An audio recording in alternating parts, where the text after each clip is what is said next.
আজকে ভিডিওতে চর্চা হবে যে সুপ্রিম কোর্ট যে অর্ডার দিয়েছে তাতে কিন্তু সিভিক ভলেন্টিয়ারদের মধ্যে কিন্তু একটা চিন্তা শুধু নয় দুশ্চিন্তা। তার কারণটা হচ্ছে যে এই সিভিক ভলেন্টিয়ার নিয়ে কিন্তু মানে শুরু থেকেই কিন্তু বিতর্ক তৈরি হয়েছে। মহামান্য কলকাতা হাইকোর্টে একটা কেস হয়েছিল ফার্স্ট, যেটা সিভিক পুলিশ হিসেবে রিক্রুটমেন্ট দেওয়া হয়েছিল অস্থায়ী পদে। পরবর্তীতে রাজ্য সরকার সিভিক পুলিশ কথাটা কেটে দিয়ে কিন্তু সিভিক ভলেন্টিয়ার্স।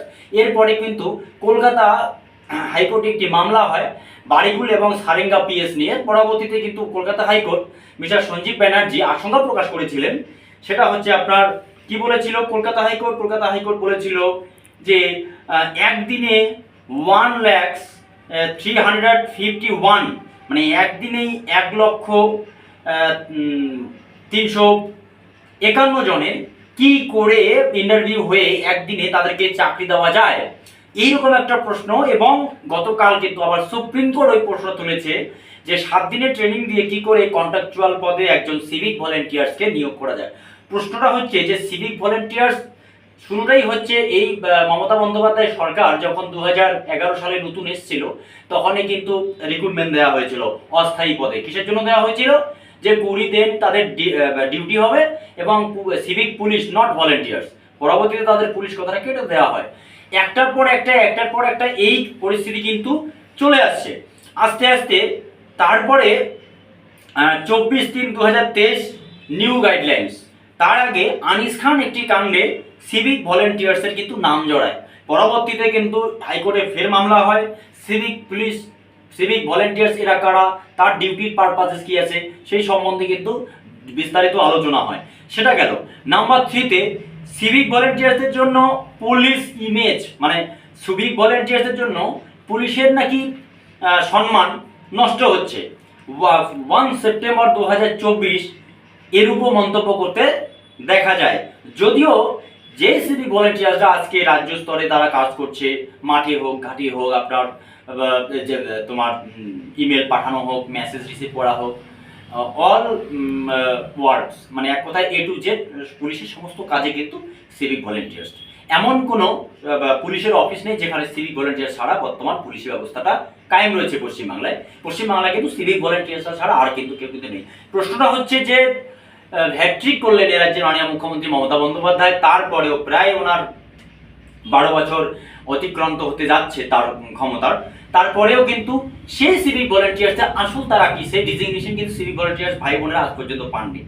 আর হচ্ছে ওয়ার্ডার অ্যাড্রেসেস দ্য প্রেজেন্স অফ 2013 সালে এই কথাটি বলা হয়েছে সিভিক ভলেন্টিয়ারদের জন্য। তারপর হচ্ছে 2024 এবং 25 রাজ্য বাজেটে রাজ্যের অর্থমন্ত্রী হিসেবে ভাষণ দিয়েছিলেন চন্দ্রিমা ভট্টাচার্য। তিনি বলেছিলেন যে সিভিক ভলেন্টিয়ার্সরা নাকি বলে তোমার জুনিয়র কনস্টেবল, মানে ঠিক লোকসভা ভোটের মাসখানেক আগে এই ডিক্লারেশনটা দেওয়া হয়েছিল।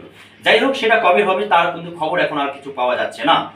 তার সঙ্গে সঙ্গে 20% কনস্টেবলে সিভিক ভলেন্টিয়ারদের জন্য রিক্রুটমেন্ট করা হবে। নাম্বার 6, এবার শোনা যাচ্ছে যে 45 দিন তাদের ট্রেনিং শুরু হবে। তার যে মেমোরেন্ডাম, তার 45 দিনের যে গাইডলাইন সরকার বা লালবাজার বা নবান্ন এখনো কিন্তু সেটা পরিষ্কার করেনি, এখনো সেই গাইডলাইন্স হাতে আসেনি। আলোচনা হয়েছে যে কি করে, যেহেতু সঞ্জয় একটি বিরাট ঘটনা ঘটে ফেললো, সঞ্জয়কে নিয়ে হয়েছে গোটা ভারতবর্ষে, সিভিক ভলেন্টিয়ার্সটা আবার কি জিনিস সেটি নিয়ে চর্চা শুরু হয়েছে। তাই কিন্তু এই পরিস্থিতি নেওয়া হয় যে না, তড়িঘড়ি সিদ্ধান্ত নেওয়া হয়েছে সিভিক ভলেন্টিয়ারদের 45 দিনের ট্রেনিং। এবার সুপ্রিম কোর্ট বলছে যে সিভিক ভলেন্টিয়ার্স মানে একজন ডাক্তারি নিরাপত্তার জন্য একজন সিভিক ভলেন্টিয়ার্স যার মাত্র 7 দিনের ট্রেনিং এ দেওয়া সম্ভব। সরকার পরবর্তীতে যে রাত্রিবাস একটি প্রজেক্ট নিয়ে নেওয়া হয়েছে নতুন করে, সেটা এখনো বিজ্ঞপ্তি বেরোয়নি, মন্ত্রিসভায় আলোচনা হয়েছে, সেখানে কিন্তু পরিষ্কার আলোচনা হয়েছে যে নতুন করে লোক নেওয়া হবে নিরাপত্তার জন্য হসপিটালগুলোতে, সেটাতেও কিন্তু অস্থায়ী পদে লোক নেওয়া হচ্ছে। তাই সুপ্রিম কোর্ট বারবার কিন্তু সিভিক ভলেন্টিয়ার্স নিয়ে কিন্তু শুনানিতে প্রশ্ন তুলছে যে এই সিভিক ভলেন্টিয়ার্সদের কি এখতিয়ার আছে হসপিটালে ডিউটি করা? এই সিভিক ভলেন্টিয়ার্স কি এমন কোনো গোটা ভারতবর্ষে একটি রাজ্যে নজির যেখানে পুলিশে অস্থায়ী পদে লোক থাকে? এবং আরেকটা আশঙ্কা প্রকাশ করছে মহামান্য সুপ্রিম কোর্ট যে কন্ট্রাকচুয়াল ওয়ার্কার্স মানে তার কিন্তু ন্যূনতম বেতন খুবই কম থাকে, ফলে তার দুশ্চিন্তা থাকে। সে ডিউটিতে থাকা সত্ত্বেও তার মনে কিন্তু একটা ডাউটফিল কাজ করে, তার কারণ তার মাইন্ডসেটটা আলাদা দিকে চলে যাচ্ছে। সে ডিউটিতে হয়তো থাকছে কিন্তু মাইন্ডসেটটা আলাদা দিকে যাচ্ছে। কেন? তার যে বেতন, সেই বেতনে কিন্তু তার সংসারটা চলছে না। দিনের পর দিন কিন্তু বিভিন্ন যে অর্ডার সিভিক ভলেন্টিয়ার্সের জন্য কিন্তু আসছে, কিন্তু বাস্তবে যে সিভিক ভলেন্টিয়ার্স এরা কারা, সিভিক ভলেন্টিয়ার্সের ডিজিগনেশনটা কি, সিভিক ভলেন্টিয়ার্স আসলে এদের ভবিষ্যৎটা কি, এই নিয়ে কিন্তু সিভিক ভলেন্টিয়ার্সের মধ্যে কিন্তু বিরাট একটা দুশ্চিন্তার বিষয় হয়ে দাঁড়াতে পারে।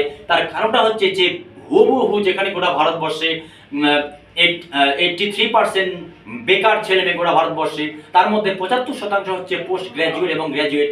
সেই ক্ষেত্রে কিন্তু আশঙ্কা প্রকাশ করা হচ্ছে যে কিছু ছেলে মেয়ে যারা পশ্চিমবাংলায় এই মুহূর্তে সিভিক ভলেন্টিয়ার্স পদে রয়েছে, আগামীতে তারা কি পদে থাকবেন জানি না। যদি এই সমস্ত ভিডিও ভালো লাগে চ্যানেলটিকে লাইক, শেয়ার, কমেন্ট এবং সাবস্ক্রাইব করতে